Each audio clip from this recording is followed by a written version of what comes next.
नमस्कार दोस्तों, आप सभी का स्वागत है इस चैनल पर। जो लोग इस चैनल पर नए हैं, make sure to subscribe. Recap video of manhwa expelled hero is too strong chapter 8। और चैप्टर 8 की शुरुआत होती है कोरिया के नंबर 1 हीरो यूनदोहा के परिचय से। यहाँ पर बताया जाता है कि कुछ लोग इसको अर्थ ड्रैगन के नाम से जानते हैं, तो कुछ लोग इसको जोकर के भी नाम से जानते हैं, और पश्चिम में लोग इसको भूकंप के भी नाम से जानते हैं।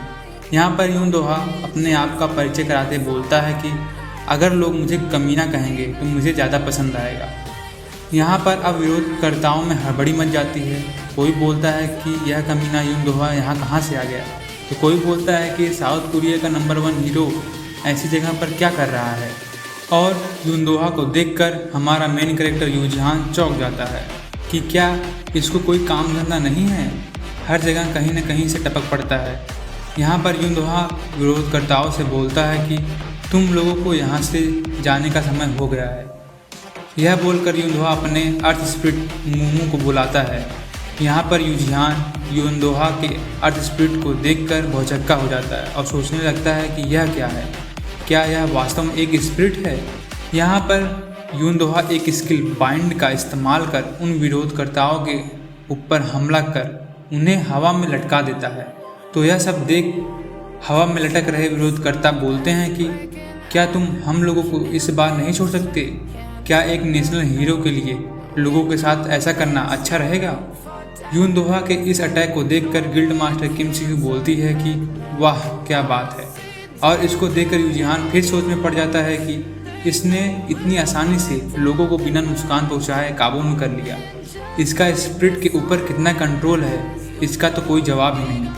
अब यहाँ पर यूनदोहा गिल्ड मास्टर किम सी और यूजिहान से बोलता है कि मुझे माफ़ कर देना, मैंने तुम लोगों को इंतज़ार करवाया। इसके बाद यूनदोहा अपने बातों को जारी रखते हुए बोलता है कि मैंने सुना है कि तुम लोगों ने क्लास 4 प्रमोशनल एग्ज़ाम टेस्ट में पास कर लिया है। यह सुन यूजिहान बोलता है कि हाँ, यह तो तुम्हारी मेहरबानी है कि तुमने एक ऐसे काबिल एग्जामिनर को एग्ज़ाम में टेस्ट लेने के लिए भेजा था। यह सुनकर यूनदोहा बेशर्मों की तरह हंसने लगता है और बोलता है कि अच्छा हुआ बांग यूनसिक, हाँ उस बंदे का तो कुछ अलग ही अंदाज है। तो उसकी बात पर यूजिहान सोचने लगता है कि मैं तो बस हारते हारते बचा हूँ। यहाँ पर यूनदोहा फिर कहता है कि चलो कोई नहीं, तुमको देखकर तो ऐसा लग रहा है कि तुम पहले से ज़्यादा ताकतवर दिख रहे हो, तो क्या कहते हो हम लोग पता करें कि हम दोनों में से कौन ज़्यादा ताकतवर है। तो यह सुन यूजिहान बोलता है कि क्या तुम इसीलिए यहाँ पर आए हो? अब यह सब नज़ारा देखकर वहाँ दूसरे गिल्ड के मेंबर भी आ जाते हैं, और उन लोगों में से कोई कहता है कि वो देखो यूनदोहा, तो कोई कहता है कि वह इस ग्रेड 4 मास्टर एरिया में क्या कर रहा है, तो कोई और बोलता है कि कूल फन गिल्ड के मेंबर का यूनदोहा से क्या काम हो सकता है। तो उन लोगों को देख कूल फन गिल्ड की गिल्ड मास्टर बोलती है कि यूजिहान, यहाँ पर तो दूसरे गिल्ड के भी लोग आ गए हैं। तो इस पर यूनदोहा बोलता है कि यहाँ पर तो कुछ ज़्यादा ही लोग आ गए हैं, तो हम लोगों को कहीं और चलना चाहिए। और यह कहने के बाद यूनदोहा उन दोनों को एक बिल्डिंग में ले जाता है जो कि अंडर कंस्ट्रक्शन में होती है। और यहाँ के वर्कर्स यूनदोहा को आते देख उसको नमस्कार करते हैं, और उन्हीं वर्कर्स में से कोई एक बोलता है कि क्या आज तुम काम पर नहीं जा रहे हो? यह सुन यूनदोहा चिढ़े हुए आवाज़ में बोलता है कि ठीक है, मुझे पता है। अब यह नज़ारा देख यूजिहान सोचने लगता है कि यहाँ तो बहुत ही ज़्यादा भीड़ है, क्या यही डाइस गिल्ड का हेडक्वार्टर है? तो यूजिहान को देखकर डाइस गिल्ड का गिल्ड मास्टर यूनदोहा बोलता है कि अभी यह हेडक्वार्टर अंडर कंस्ट्रक्शन में है, तो थोड़ा शोर शराबा हो सकता है, इसको नज़रअंदाज कर देना। तो यूजिहान बोलता है कि हाँ ठीक है। यहाँ पर यह तीनों उसी हेडक्वार्टर के अंदर जाते हैं और एक चैम्बर के अंदर प्रवेश करते हैं। इस चैम्बर में प्रवेश करते ही यूजिहान को महसूस होता है कि यह चैम्बर पूरी तरीके से सुनसान है और एक भी आवाज़ नहीं आ रही है। लेकिन यहाँ पर कूल फंड गिल्ड की गिल्ड मास्टर इस चैम्बर में पड़े कीमती सामान और इक्विपमेंट्स को देखकर पागलों की तरह बोलती है कि इन सबको बनाना तो बहुत ही मुश्किल है। तो इस पर यूजिहान बोलता है कि क्या वास्तव में ऐसा है? तो इस पर गिल्ड मास्टर किम सी बोलती है कि अगर मैं इसका अनुमान लगाना चाहूँ तो कुल मिलाकर इन सब में लगभग 200 करोड़ रुपए लगे हैं। यह सुनकर यूजिहान आश्चर्यचकित हो जाता है और बोलता है कि 200 करोड़ रुपए, क्या यह लोग पैसे को पेड़ पर उगाते हैं? इतनी देर में वहाँ पर यूनदोहा के सेक्रेटरी प्रवेश करती है और बोलती है कि मुझे यह जानकर खुशी हुई कि तुमने इन सब चीज़ पर ध्यान दिया, और बोलती है कि क्या तुम्हें मैजिक बैरियर्स के बारे में पता है? क्योंकि तुमने यह जो अनुमान लगाया वह बहुत ही सही अनुमान था। यहाँ पर हमें पता चलता है कि यह सेक्रेटरी कोई और नहीं डाइस गिल्ड की वाइस गिल्ड मास्टर होती है, जिसका नाम पार्क जे ग्यूंग होता है। अब डाइस गिल्ड के वाइस गिल्ड मास्टर को देखकर यू जिहान और ज़्यादा आश्चर्यचकित हो जाता है और बोलता है कि क्या तुम इस डाइस गिल्ड की वाइस गिल्ड मास्टर हो? वहीं पर कूल फंड गिल्ड की गिल्ड मास्टर बोलती है कि मैंने तो सोचा था कि तुम एक साधारण असिस्टेंट होगी। अब यहाँ पर यूनदोहा और उसके सेक्रेटरी पार्क जे ग्यूंग आपस में एक दूसरे से कुछ कह रहे होते हैं और यूनदोहा अपने सेक्रेटरी से बोलता है कि क्या तुमने इस मीटिंग के लिए उस चीज़ को तैयार किया है जिसको मैंने तैयार करने के लिए बोला था? तो इस पर सेक्रेटरी पार्क जे ग्यूंग बोलती है कि हाँ मिस्टर यूनदोहा, मैं अभी तैयार करके लाती हूँ। और यह कहकर सेक्रेटरी अपने हाथों से यूनदोहा के गाल को पकड़कर जकड़ लेती है और बोलती है कि क्या तुमने ऐसा ही सोचा था कि मैं यही कहूँगी और तुम आज के काम को छोड़कर बाहर कहाँ घूम रहे थे? इस पर यूनदोहा बोलता है कि क्या तुम्हें अपने गिल्ड मास्टर के साथ ऐसा बर्ताव करना चाहिए? तो सेक्रेटरी यूनदोहा से बोलती है कि तो तुम्हें गिल्ड मास्टर की तरह बर्ताव भी तो करना चाहिए।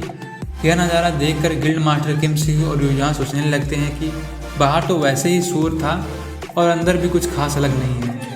अब यहाँ पर यह तीनों किम सिहू, यूजिहान, यूनदोहा वहाँ पर पड़े सोफे पर बैठ जाते हैं और यूनदोहा चाय पीते हुए बोलता है कि अब हम लोग असल मुद्दे पर आते हैं। तो तुम लोग क्या सोचते हो मैं यहाँ पर तुम दोनों को किस वजह से बुलाया हूँगा? इस पर यूजिहान बोलता है कि शायद मेरे विंड स्पीड की वजह से। तो यूनदोहा बोलता है कि सही पकड़े और यह कहकर यूनदोहा अपने अर्थ स्पीड को पुकारता है और यहाँ पर हम लोग देख पाते हैं कि अर्थ स्पीड एक कुत्ते के जैसा दिख रहा होता है। यहाँ पर यूनदोहा अपने अर्थ स्पीड से बोलता है कि तुम अपना इन दोनों से परिचय करवाओ और यूनदोहा फिर से यहाँ पर बोलता है कि यह मेरा स्पिरिट पार्टनर है, इसका नाम मूमू है और तुम दोनों ने तो इसको देख ही लिया था जब मैं उन विरोधकर्ताओं को काबू में कर रहा था। यहाँ पर वह अर्थ स्पिरिट यूनदोहा से बोलता है कि मैं अभी कंस्ट्रक्शन में बिजी हूँ। तो यूनदोहा बोलता है कि सब्र रखो थोड़ा सा, यहाँ पर थोड़ा ही समय लगेगा।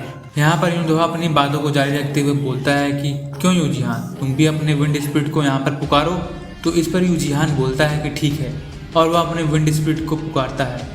यह देखकर वह अर्थ स्पिरिट मूमू बोलता है कि यह तो एक स्पिरिट है और इस विंड स्पिरिट को देखकर यूनदोहा बोलता है कि हाँ वास्तव में यह तो एक विंड स्पिरिट है, लेकिन इसका नाम क्या है?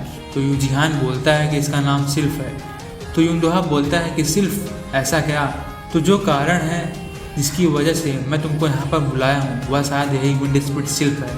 यहाँ पर यूनदोहा अपनी बातों को जारी करते हुए बोलता है कि अब तक कोरिया में केवल एक ही स्पिरिट को ढूंढा गया है जो कि मेरा यह अर्थ स्पिरिट मूमू है और यह 17 सालों से ऐसा ही है।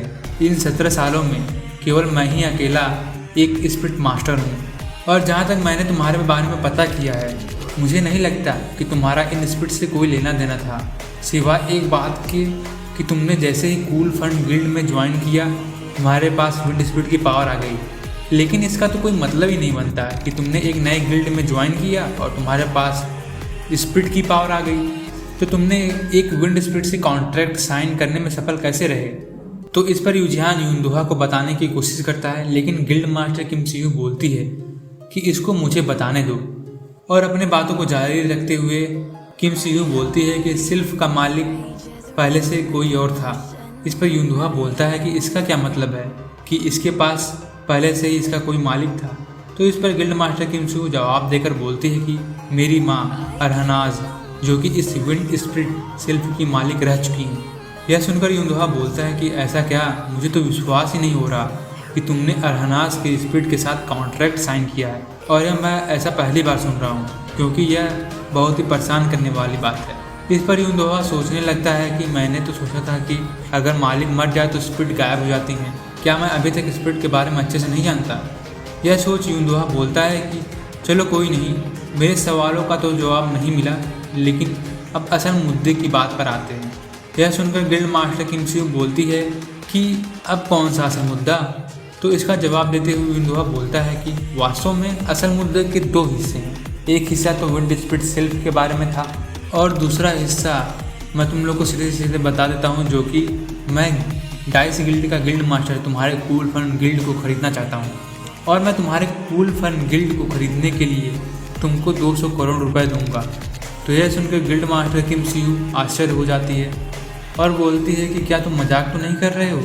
तो इस पर यूनदोहा बोलते हैं कि तुम्हें क्या लगता है मैं इन सब चीज़ों में मजाक करूँगा? अगर तुम सोचती हो कि इतने पैसे अभी भी कम हैं तो मैं तुमको और भी पैसे दे सकता हूँ। यहाँ पर यूनदोहा अपने बातों को जारी रखते हुए बोलता है कि तुम दोनों एक अकेले हंटर पार्टी की तरह काम कर सकते हो, या फिर मैं तुम लोगों की मदद कर सकता हूँ कुछ और हंटर प्लेयर को तुम्हारे पार्टी में प्रवेश दिलाने की, या फिर तुम लोग ऐसा भी कर सकते हो कि मैं तुमको स्पिरिट के बारे में अच्छे से सिखा सकता हूँ और तुम लोग आने वाले समय में क्या करते हो मैं इसमें ज़रा भी दखल अंदाजी नहीं करूँगा। तो क्या कहते हो, है ना ये फायदे का सौदा? तो इस पर गिल्ड मास्टर किम सीयू बोलती है कि हाँ, यह तो एक बहुत ही फ़ायदे का सौदा है, लेकिन यह तो बहुत ही अचानक से है। क्या तुम हम दोनों को थोड़ा समय दे सकते हो? तो इस पर यूनदोहा बोलता है कि हाँ क्यों नहीं, लेकिन तुम लोग थोड़ा जल्दी करना। तो इस पर यूजिहान इन दोनों की बातों पर बोलता है कि ऐसा कुछ नहीं होगा, फुल फन गिल्ड को मैं कभी भी नहीं बेचूंगा। और यह सुनकर गिल्ड मास्टर किम सीयू के सारे सपने टूट जाते हैं। बस इसी के साथ यहाँ पर सीन स्विच होकर उन विरोधकर्ताओं की तरफ हो जाता है, जहाँ पर यूनदोहा ने उन विरोधकर्ताओं को अपने स्किल पॉइंट का इस्तेमाल कर उनको हवा में बांध दिया था। यहाँ पर हम लोग देख पाते हैं कि उसी जगह पर मोंगदोंग वाला बंदा पहुँचता है और इस नज़ारे को देखकर सोचता है कि ये क्या हुआ यहाँ पर, और फिर बोलता है कि मैंने तो सारी चीज़ें इकट्ठी कर ली हैं, लेकिन यूजिहान और गिल्ड मास्टर किम सीयू कहाँ पर चले गए? अगर वे लोग यहाँ पर होते तो मैं उन दोनों को इसके बारे में ज़रूर बताता। बस इसी के साथ यहाँ पर चैप्टर 8 की समाप्ति होती है। और हाँ दोस्तों, अगर आपको यह रिकैप वीडियो पसंद आया हो तो सपोर्ट करना मत भूलिएगा और स्टे ट्यून। तब तक के लिए सायोनारा।